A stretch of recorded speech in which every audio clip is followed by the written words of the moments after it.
What's going on, everybody? Welcome back to RonMan Gaming. I am RonMan, and in today's episode, I'm going to be taking a look at the Flintstones King Rock Treasure Island for the Game Boy. Also, if you're new here and you like my content, please make sure to hit the like and subscribe buttons, as well as that bell notification so you stay up to date with RonMan Gaming.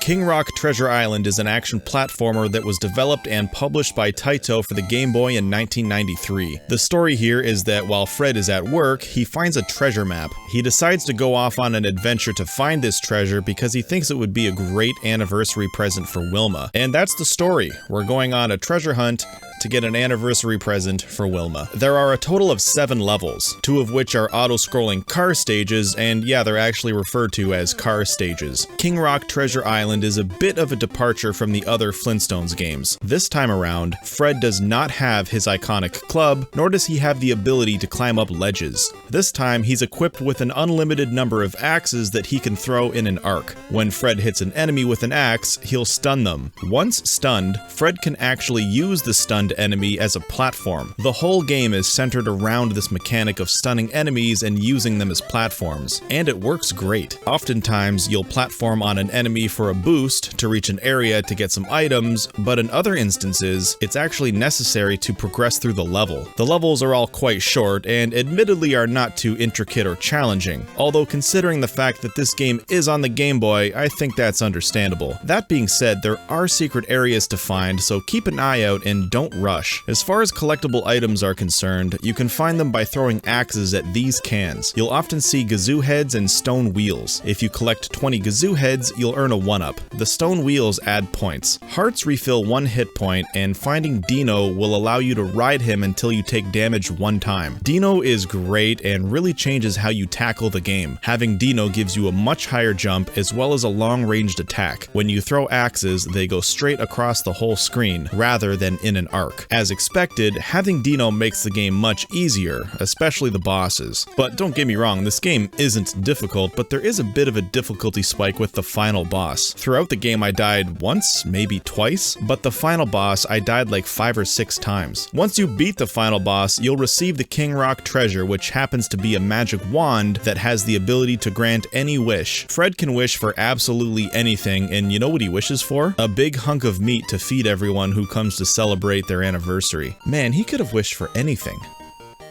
And he wished for food. I mean, anything. He could have asked for anything. And he chose food.